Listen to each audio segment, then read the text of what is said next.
Digital meter हटवा, जुने metre बसवा. शिवसेनेचा महावितरणला अल्टिमेटम.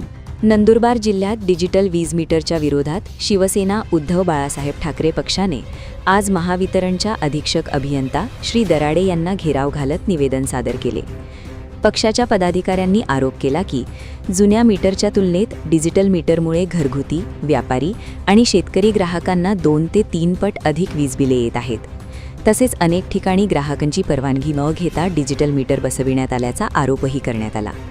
डिजिटल मीटर काढून पुन्हा जुने मीटर बसवावेत, तोपर्यंत डिजिटल मीटरच्या आधारे येणारी वीज बिले स्थगित करावीत आणि पूर्वीप्रमाणे कागदी वीज बिले घरोघरी देण्याची व्यवस्था सुरू करावी, अशी मागणी करण्यात आली.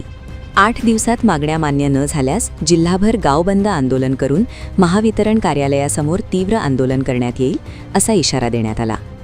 यावेळी जिल्हाप्रमुख पंडित माळी, महिला जिल्हाप्रमुख रीना पाडवी, जिल्हा सचिव दिनेश सोनवणे, व्यापारी आघाडीचे जिल्हाध्यक्ष बापू महाजन, युवासेना उपजिल्हाधिकारी दिनेश भोपे, अल्पसंख्याक जिल्हाध्यक्ष इम्तियाज पटेल, इम्तियाज खान, शेखर जाधव, चारू बागुल, भक्तवत्सल सोनार तसेच पक्षाचे पदाधिकारी, शिवसैनिक आणि नागरिक मोठ्या संख्येने उपस्थित होते. नंदुरबार जिल्ह्यामध्ये किंवा इतर पूर्ण महाराष्ट्रामध्ये जे इलेक्ट्रॉनिक मीटर बसवलेले आहे त्याच्यामध्ये जो ग्राहकांना त्रास होते की प्रचंड प्रमाणामध्ये लाईट बिल वाढ होत आहे आणि ते त्यांनी ऑटो सिस्टीम भरायचे एक अट ठेवलेली आहे.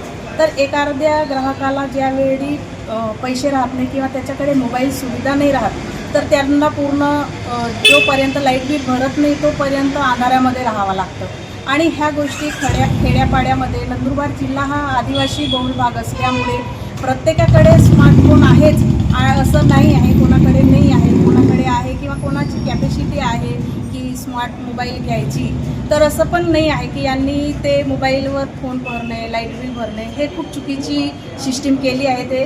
त्याच्यामुळे ग्राहकांना फार त्रास होत आहे आणि त्याच्यामुळे आज आम्ही निवेदन दिलं आहे साहेबांना की तुम्ही नंदुरबार जिल्ह्यामधून हे स्मार्ट मीटर काढावं आणि जे मागील जे मीटर होते तेच लावावं असे आज मागणी केली. जर ही मागणी मंजूर झाली नाही तर शिवसेनाकडनं पूर्ण जिल्ह्यामध्ये आंदोलन छेडण्यात येणार आहे.